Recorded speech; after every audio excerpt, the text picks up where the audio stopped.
travers le monde, 50 milliards de caméras nous observent. Dans les rues, au travail, à la maison. Elles capturent parfois des images exceptionnelles.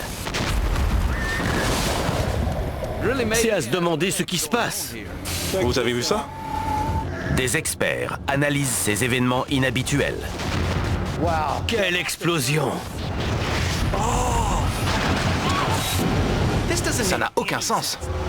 Il doit forcément y avoir une explication. Mais alors, qu'est-ce que c'est? Dans cet épisode, une tentative d'agression par un homme nu. À Washington, un conducteur est pourchassé par un individu possédé. Ses yeux sont lumineux. Les gens normaux ne font pas ça. Le bas-côté d'une route entre en éruption. Je n'aimerais pas me retrouver là-bas. C'est toxique? Et, dans les eaux troubles de la Tamise, une rencontre de type royal. Le prince Philippe avait sûrement accès à des informations jamais dévoilées au public. Cette personne savait des choses sur les ovnis.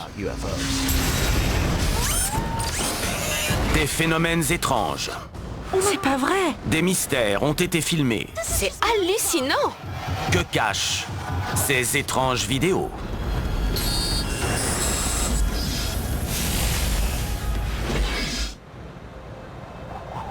Nous sommes en banlieue de Washington, aux États-Unis. Le 5 février 2018. Par une fraîche nuit d'hiver, le rappeur local Boss Lucci se balade en voiture avec des amis. Il roule en voiture, il se balade, puis il voit quelque chose. C'est qui, lui? C'est quoi ça? Cet homme surgit de l'obscurité comme un monstre. Mais il est nu. Ses yeux semblent lumineux. Comment fait-il pour rattraper la voiture? Il court très vite, ce n'est pas humain. On a l'impression qu'il veut rattraper la voiture pour agresser ses occupants, comme un zombie. La voiture parvient à semer l'individu. Mais son conducteur est un peu trop curieux. Je dois faire demi-tour. Non, non, ne fais pas ça. On va voir ce que c'est. C'est une mauvaise idée d'y retourner. Il faut fuir. Il est là, il est là. Il revient. Mais non! Un individu complètement nu court aussi vite qu'une voiture et tente de la rattraper. C'est un vrai cauchemar. C'est très étrange. La banlieue de Washington abrite des centaines de bâtiments d'État. D'après l'historien Martin Morgan, une agence fédérale pourrait ne pas être étrangère à cet étrange incident de la route. Quand je visionne les images de cet homme courant à une vitesse surprenante dans les rues de Washington, je me dis automatiquement que le gouvernement est impliqué. Ces aptitudes surhumaines ne peuvent qu'être le fruit d'expérimentations menées par le gouvernement. Le Pentagone n'a jamais caché son intérêt pour la création de super-soldats. Pour cela, ces chercheurs se concentrent sur la fabrication de sang synthétique à partir de diamants qui permettrait aux soldats de respirer sous l'eau et sur l'implantation de microprocesseurs dans le cerveau pour augmenter leurs aptitudes et leur pragmatisme grâce à des logiciels. Mais le comportement de l'individu figurant sur la vidéo rappelle à Morgan un programme de la CIA très particulier qui a été dissimulé pendant de longues années. Durant la guerre froide, les États-Unis ont lancé le projet MK-Ultra. Pendant la guerre froide, la CIA s'est engagée dans plusieurs types d'expérimentations pour parvenir au contrôle de l'esprit humain. Le projet MK-Ultra est lancé en 1953 et reprend des recherches menées dans les prisons japonaises et les camps de concentration nazis. Le responsable du projet était un certain Sidney Gottlieb. Il était persuadé de pouvoir reprogrammer le cerveau d'un individu. Et comment s'y prendre? D'après lui, grâce aux propriétés particulières du LSD. Gottlieb a fourni du LSD à plusieurs hôpitaux et prisons pour qu'il soit administré à des cobayes, sans leur consentement bien évidemment. Dans le Kentucky, un cobaye a été contraint de prendre du LSD pendant 174 jours. D'autres cobayes subiront des traitements par électrochoc dans le but de reprogrammer leur comportement. Le projet fera au moins une victime. De nombreux autres cobayes subiront des dommages irréversibles ou deviendront fous. Il y a beaucoup de choses restées secrètes concernant ce programme. L'agressivité de cet individu est effrayante. Son côté obscur a pris le dessus. Est-il victime d'un autre programme de contrôle mental de la CIA? La biologiste Karine Bondar n'est pas convaincue par la thèse du programme gouvernemental ultra secret. Les gens ayant consommé du LSD ne font pas preuve d'une telle rage, ni ceux ayant subi une lobotomie. D'après moi, c'est autre chose. Le biologiste Leslie Samuel découvre que les banlieues de la capitale américaine sont contaminées par une infection très particulière, la rage. Le virus de la rage porte très bien son nom. Ça correspond bien à ce qu'on voit là. Cet individu a l'air complètement possédé. Il semble prêt à en découdre. Le virus de la rage pourrait être à l'origine de nombre de légendes urbaines qui circulent partout autour du monde. Depuis les zombies aux loups-garous, par exemple. En 2018, dans le Maryland, 270 cas de rage ont été recensés. C'est le 7e taux le plus élevé du pays. Le virus de la rage est transmis par la salive et généralement par morsure. Une fois dans le système nerveux, il n'y a plus rien à faire. Il n'existe aucun antidote. Le virus peut prendre deux formes chez nous, soit l'anxiété, soit la furie.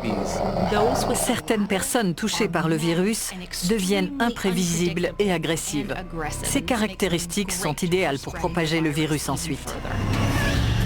Si cet individu souffre de rage, Boss Lucci et ses amis pourraient être en danger.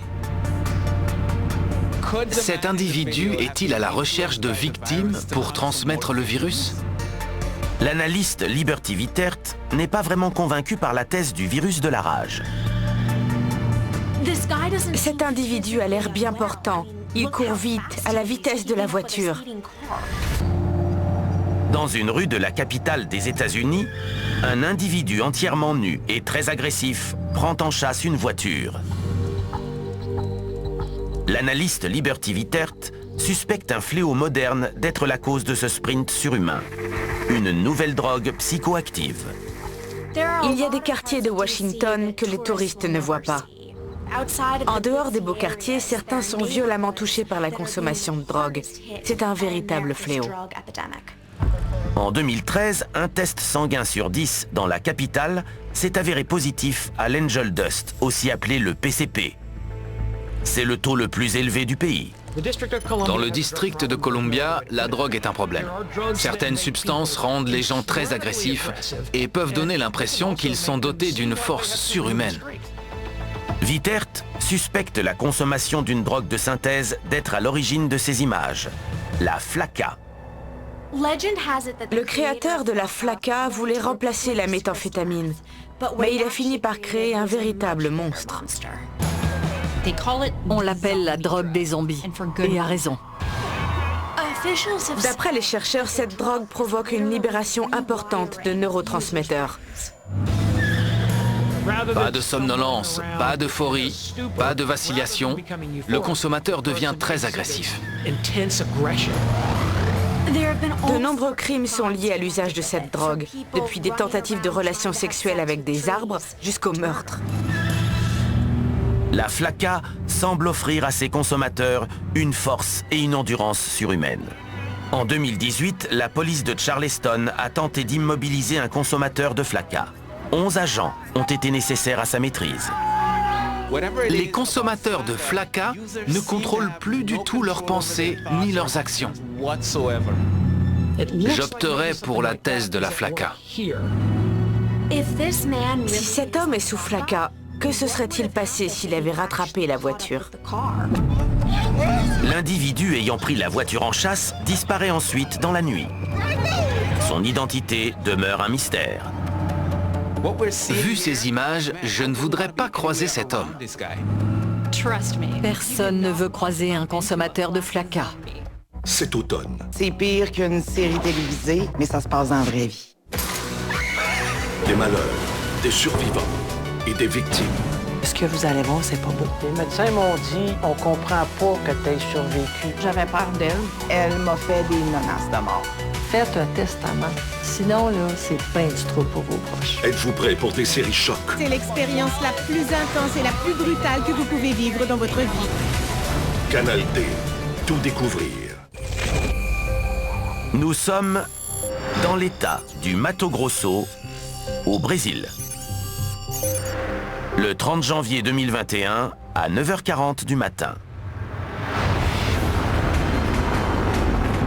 Sur l'autoroute BR70, un témoin direct filme une extraordinaire explosion. On a l'impression d'assister à un décollage de fusée en plein champ. L'explosion continue encore et encore. C'est une réaction en chaîne terrifiante. Ça ressemble un peu à une éruption volcanique. Quel bruit! On dirait un énorme rugissement.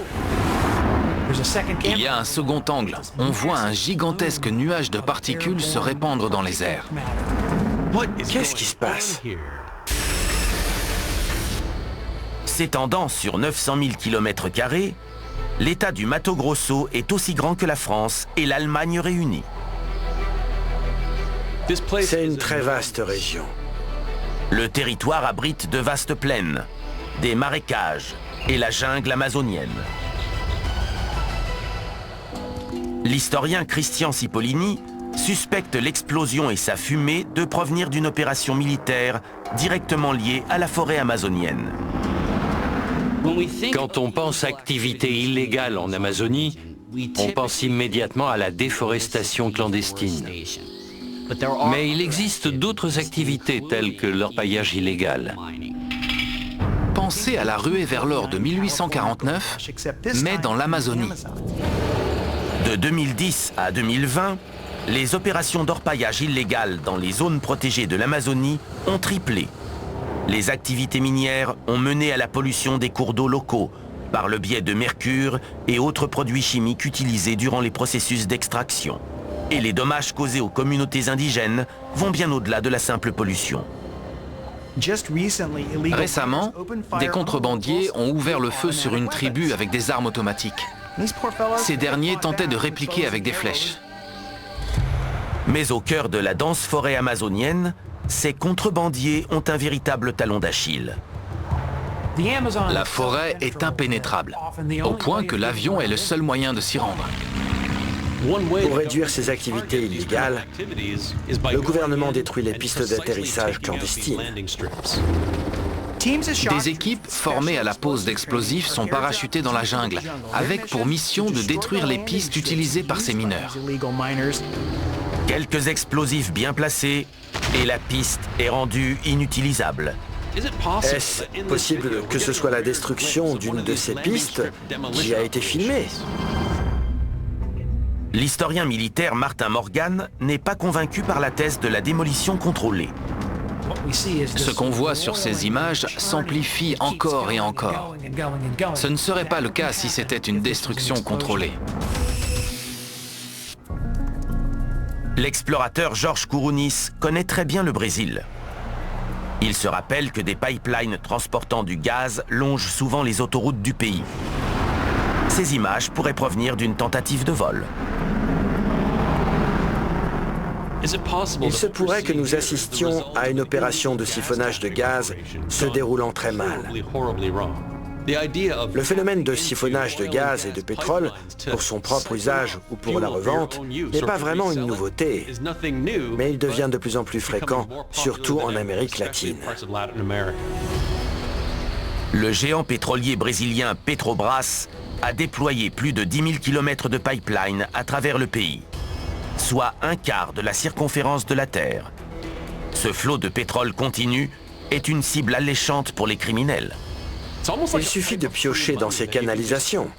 Les gangs de criminels volent ces ressources directement à la source pour les revendre sur le marché noir.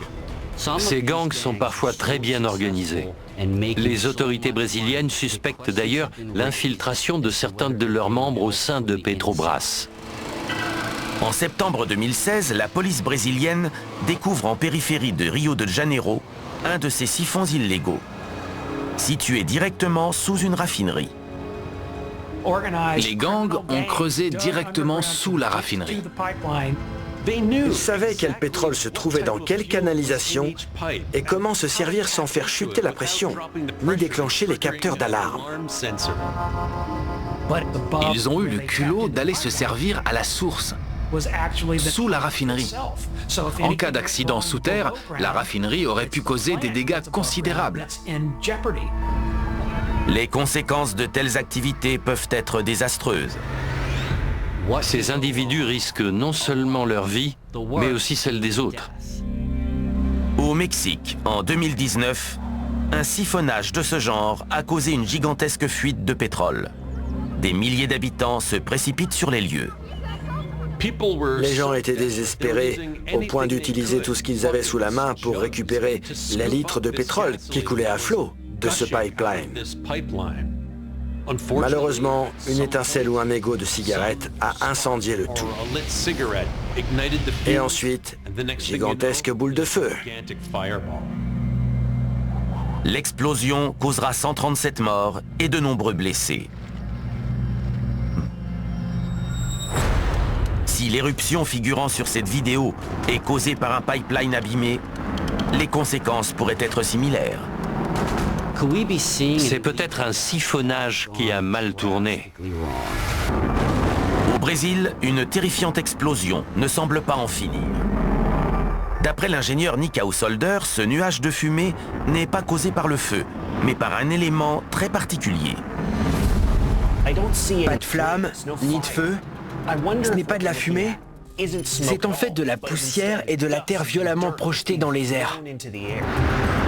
Il pourrait donc s'agir d'une tempête de poussière causée par une fuite de gaz accidentelle. Les tuyaux de transmission de gaz naturel sont pressurisés à 95 bars. Si un tuyau explose, il expulse de grandes quantités de gaz. Voyons si du gaz relâché à haute pression peut créer un nuage identique à celui de la vidéo. Pour reproduire la pression contenue dans un pipeline, mais sans danger, Nick Householder va utiliser un élément non explosif. Voici un réservoir de gaz comprimé rempli de gaz carbonique. Il est pressurisé à près de 55 bars. Avec cette pression, je pense pouvoir reproduire la puissance d'explosion d'un pipeline. Voici mon pipeline cassé. Le tube est ouvert et à l'intérieur se trouve l'extrémité de la ligne reliée à notre réservoir. En circulant vers l'extrémité du tube, le gaz va créer une zone à basse pression de ce côté, ce qui engendrera de la succion de l'autre côté. L'expérimentation risquant d'être salissante, Householder l'amène en extérieur. Au lieu du sable, j'utilise de la farine. Je suis prêt à créer un nuage de farine. Voyons si nous créons un nuage similaire à celui de la vidéo. Il est temps de s'amuser.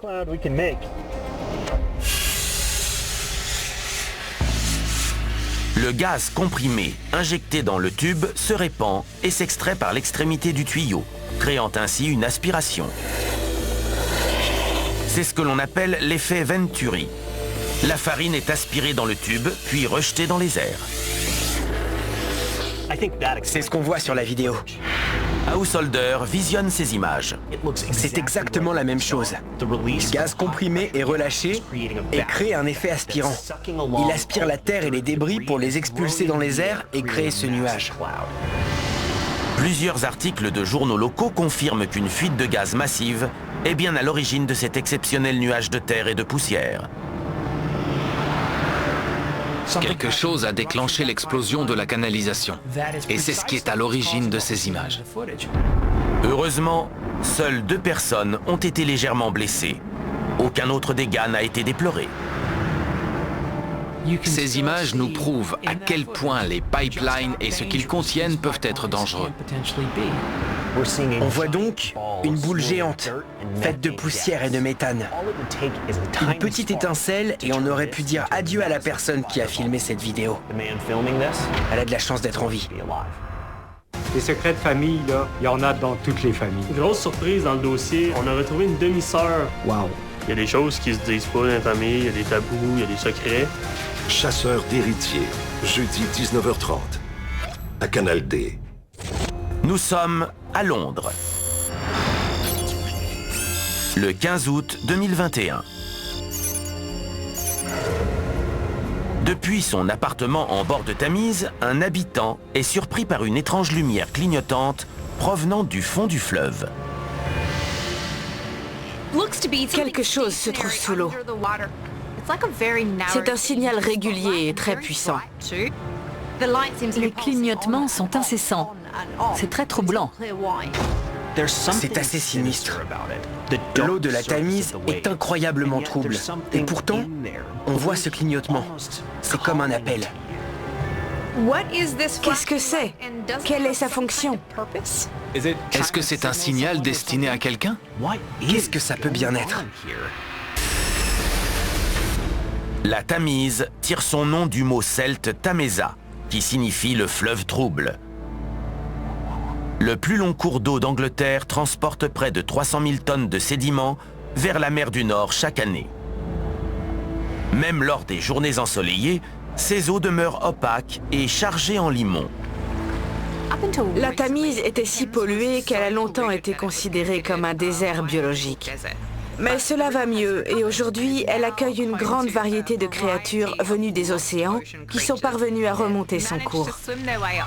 On y a signalé des phoques et des marsouins à plusieurs reprises, mais aussi des animaux plus étonnants, tels que des requins et des baleines se baladant dans l'ombre. D'après la biologiste Jade Lovell, ces lumières pourraient être émises par un autre type de créature des mers. Quand je vois de la lumière dans les profondeurs, je pense bioluminescence.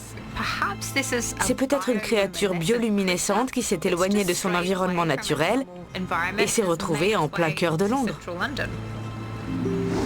Les créatures bioluminescentes produisent de la lumière par le biais de réactions chimiques corporelles. Quelques-unes vivent sur Terre, mais la plupart se trouvent au fond des océans, où les rayons du soleil ne percent pas. La moitié des poissons qui vivent dans les profondeurs, mais aussi plusieurs pieuvres et des crevettes, sont capables de bioluminescence. Certaines espèces sont terrifiantes. Une de ces créatures s'appelle le poisson dragon barbelé. Ce poisson semble tout droit sorti d'un cauchemar. On le trouve dans les profondeurs de l'océan Atlantique. C'est un terrible prédateur. Sa gueule est remplie de dents aiguisées. Ce poisson est muni d'un barbeau luminescent sous sa mâchoire inférieure, qu'il utilise comme un appât pour attirer ses proies et les dévorer ensuite. Si la lumière filmée dans la Tamise est d'origine naturelle, alors la créature qui l'émet est gigantesque. Il se pourrait que cette lumière provienne d'une immense créature des mers qui s'est perdue dans les eaux de la Tamise.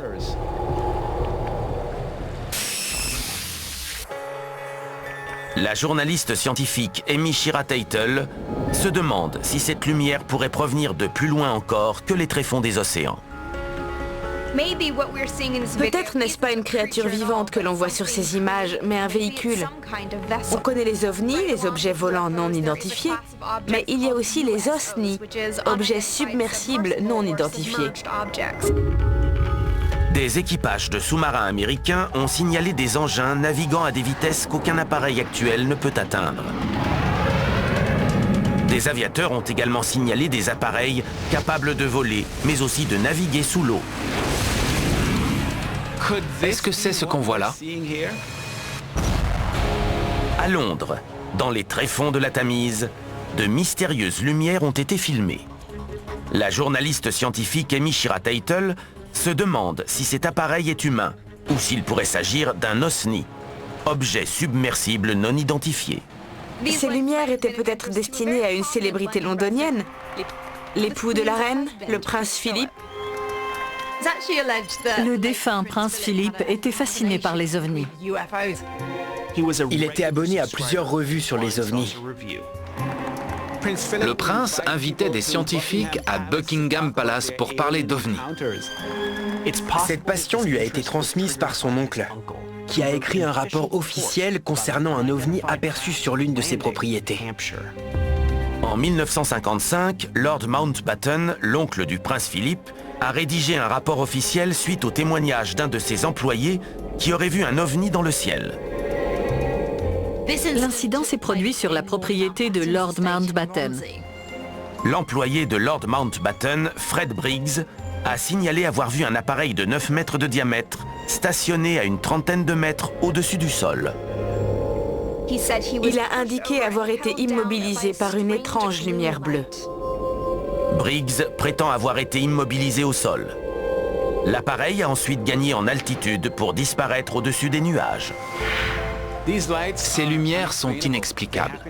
Elles se produisent dans un fleuve alors que le rapport Mountbatten parle de la rive d'un fleuve. Ces lumières sont bleues, comme sur le rapport. Ce n'est pas une coïncidence. L'intérêt du prince Philippe pour la vie extraterrestre et les ovnis était-il plus qu'une lubie? Grâce à ses privilèges, il avait sûrement accès à des informations classées top secret. Il pouvait très bien savoir des choses que le public ne savait pas. Mais Nick Householder doute fortement que les lumières captées sur cette vidéo soient d'origine extraterrestre. Ce n'est pas d'origine extraterrestre. Ça a l'air mécanique, ce qui, d'après moi, est encore plus inquiétant. Car ces lumières pourraient indiquer la présence d'espions dans la capitale britannique. Householder suspecte ces lumières de provenir d'un sous-marin. On imagine les sous-marins comme d'énormes engins.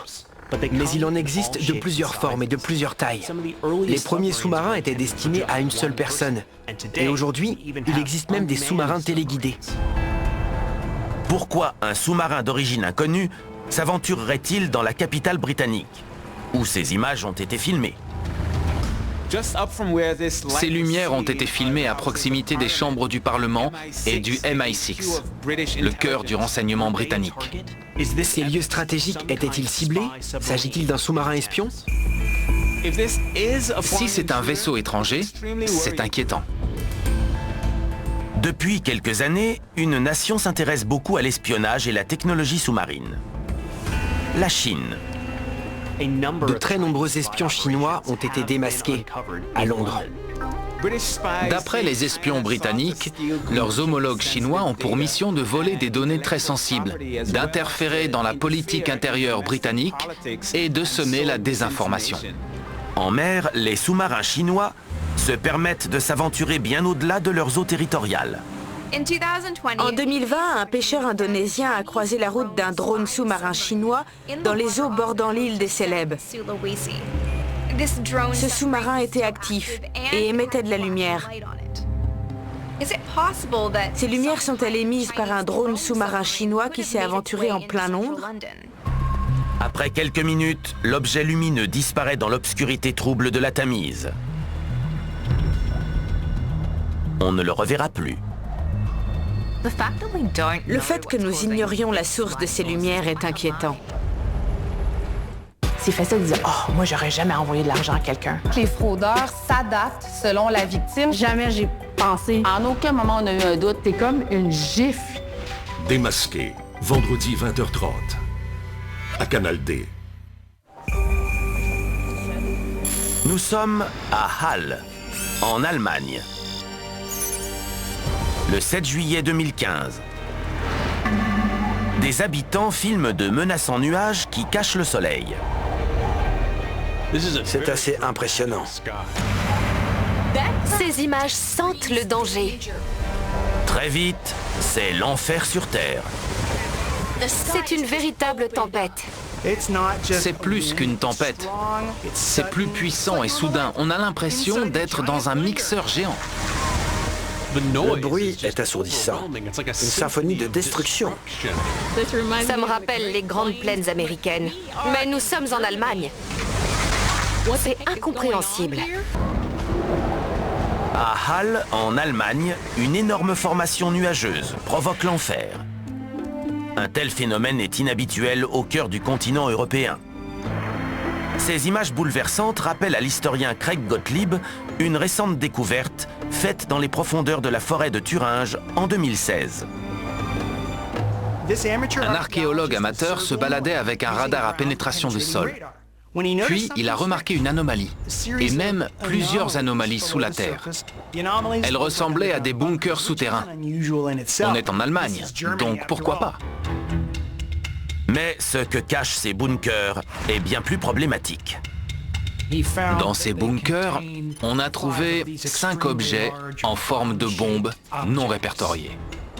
Aucune classification connue. Ces bunkers étaient-ils des zones de stockage pour des armes nazies inconnues? Et le phénomène que l'on voit sur ces images y est-il lié? Gottlieb consulte les archives allemandes pour se renseigner sur les projets d'armes nazies susceptibles d'expliquer le phénomène chaotique filmé à Halle. Les nazis étaient fascinés par les armes météorologiques. Imaginez pouvoir contrôler le vent et la météo en appuyant sur un simple bouton. Ce serait une arme extrêmement dangereuse. Le scientifique Mario Zippermayer faisait des recherches sur le sujet. Zippermayer a pour mission d'inventer une arme pour contrer les bombardiers alliés qui pilonnent les villes allemandes. Une de ces armes s'appelait le canon Vortex. C'était un énorme mortier dont les obus étaient remplis de poussière de charbon et d'explosifs. Une fois dans le ciel, ils explosaient et créaient des vortex de poussière. Ça a l'air fou, mais les tests ont fonctionné. Et comme si ça ne suffisait pas, un autre de ces prototypes s'appelait le canon Wirbelwind. Heureusement, il n'a jamais vu le jour. Il devait provoquer des turbulences pour abattre les avions alliés. Ça semble tiré d'une bande dessinée pour enfants. L'explorateur Georges Kourounis n'est pas convaincu que les nazis aient réussi à développer une arme capable de créer le violent phénomène filmé sur la vidéo. Nous savons que les nazis ont fabriqué énormément de prototypes d'armes. Heureusement, la plupart n'ont jamais été produites.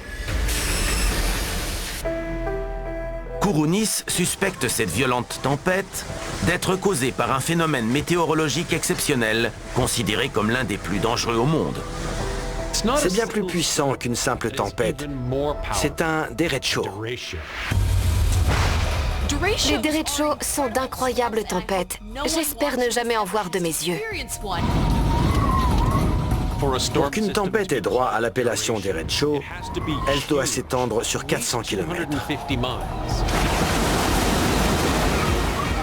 C'est une tornade d'une extrême violence et qui s'étend sur une gigantesque zone. Ce sont des monstres météorologiques. En espagnol, le terme derecho signifie droit devant, exactement la direction suivie par les fortes rafales descendantes du phénomène. Un derecho est une gigantesque tempête. Un véritable bulldozer qui ravage tout sur plus de 400 km. Ça peut causer énormément de dégâts. En août 2020, un gigantesque derecho a dévasté le cœur des États-Unis. Le phénomène est né dans le Dakota du Sud, le Nebraska, l'Iowa et s'est déplacé vers l'Illinois, le Wisconsin et l'Indiana pour détruire tout ce qui avait le malheur de se trouver sur son passage. Les grêlons mesuraient 5 cm. Des œufs tombaient du ciel. Les vents soufflaient à 250 km/h, typique d'un ouragan de catégorie 4. Les zones touchées ont été réduites à néant. En plus des dégâts matériels, il y a eu 4 morts. Les personnes filmant cette tempête en Allemagne ont vraiment risqué leur vie. Si ce que nous voyons est un derecho, les dommages se sont étendus bien au-delà de ce que nous voyons sur ces images. La région a dû être dévastée. Kourounis découvre que les rapports locaux font état d'une simple tornade s'étant abattue sur la ville de Halle. La tempête n'a pas couvert les 400 km nécessaires pour mériter l'appellation de derecho. Heureusement, ces gens n'étaient pas à l'extérieur au moment de la tempête. Ils auraient pu perdre la vie. Les dégâts ont été conséquents. La ville a été dévastée. C'est quoi ton dernier souvenir avant l'accident? J'ai revolé dans les heures. J'ai pris ma jambe, puis je l'ai ramenée à sa place. Je me suis battue pour rester ici aujourd'hui. J'ai frôlé la mort, mardi 21h, à Canal D. Nous sommes à Singapour, en octobre 2020. Une famille filme le carrelage de sa maison, en train de se retirer petit à petit, et surtout seul. Oh! Ce carrelage s'extrait seul de son emplacement. Ce carrelage se casse en deux et saute ensuite dans les airs. Et sans influence extérieure. Cette famille assiste en direct à la destruction progressive de sa maison. J'ai peur qu'un démon fasse son apparition. Comment ça se fait? À Singapour, un étrange phénomène détruit le carrelage d'un salon.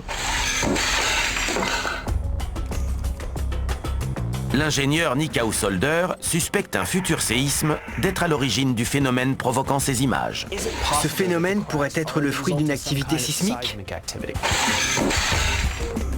Householder découvre que Singapour est situé à proximité d'une des plus dangereuses et actives failles du monde, le plateau continental de Sunda. Le plateau de Sunda est responsable des plus grandes catastrophes naturelles de l'histoire. Il est responsable du tsunami de 2004, qui a tué 200 000 personnes. Est-ce qu'il est possible qu'un tel phénomène annonce l'arrivée imminente d'un très gros séisme? La géologue Kate Larsen n'est pas convaincue qu'un séisme soit à l'origine de ces images. D'après moi, c'est impossible, car je ne vois rien d'autre bouger dans la maison. D'après l'ingénieur Brian Walshon, un autre phénomène géologique serait susceptible d'expliquer les étonnantes images filmées dans ce salon. Au cours des 200 dernières années, les scientifiques ont remarqué un phénomène étonnant. Les pôles magnétiques de la planète commencent à s'inverser. Est-ce que ces perturbations du champ magnétique pourraient décoller le carrelage de cette maison? Le champ magnétique de la Terre est généré par le mouvement du fer en fusion composant le cœur de notre planète, à 3000 km sous nos pieds. La dernière inversion des pôles s'est produite il y a 780 000 ans. La suivante aurait déjà dû se dérouler. D'après mes calculs, cette inversion pourrait se produire maintenant. L'inquiétude à propos de cette inversion, c'est que notre champ magnétique nous protège des puissantes radiations spatiales. Le champ magnétique de notre planète crée une magnétosphère, un bouclier capturant les radiations dangereuses dans deux zones appelées les ceintures de Van Allen. Mais au moment de l'inversion des pôles, la magnétosphère pourrait voir sa capacité de protection amoindrie de 10% par rapport à sa capacité habituelle. Si ces rayons atteignent la Terre, ils pourraient causer le chaos. Si on perd notre champ magnétique, c'en est fini pour vous et moi. Householder est convaincu que ces étranges mouvements n'ont strictement rien à voir avec le champ magnétique terrestre. Cette inversion se déroulerait sur des centaines d'années, et pas instantanément. Et ce serait bien plus dramatique que sur ces images. L'ingénieur David Wallace pense avoir identifié le responsable de ce phénomène. La chaleur cause le mouvement de la structure d'une maison. Pareil pour un sol en béton. Lorsque des dalles sont coulées les unes à côté des autres, elles vont s'étendre sous l'effet de la chaleur. Elles vont pousser et pousser jusqu'à se soulever et finir par éclater. Sur les trottoirs, il arrive souvent de voir des craquelures, voire des crevasses. Ce phénomène courant est causé par l'expansion et la contraction du béton, qui ne résiste pas aux forces contraires. Walshon suspecte la chaleur de ne pas être l'unique coupable. En effet, le choix du matériel de construction pourrait expliquer le phénomène. Ce phénomène peut être provoqué par des matériaux à base de pyrite. La pyrite est un minerai ferreux trouvés dans la roche et broyés pour fabriquer du ciment. Si de l'air et de l'eau s'infiltrent dans le ciment, la pyrite présente dans le ciment va s'oxyder et s'étendre, ce qui pousserait les dalles les unes contre les autres et les ferait éclater comme le carrelage sur ces images. Ces phénomènes sont si puissants qu'ils peuvent faire effondrer un bâtiment. Si ces carreaux éclatent à cause de ce phénomène, le bâtiment pourrait devenir très dangereux. L'utilisation de matériel de mauvaise qualité peut être dramatique. En Floride, l'utilisation d'un ciment à base de pyrite a provoqué l'effondrement d'un immeuble. Le 24 juin 2021, en Floride, les tours Champlain s'effondrent sans crier gare au beau milieu de la nuit. 98 personnes sont mortes, non pas à cause d'une catastrophe naturelle, mais à cause d'un ciment de mauvaise qualité. Cet accident a coûté la vie à beaucoup de monde. C'est un problème sérieux. J'espère que ces gens ont pu s'en sortir.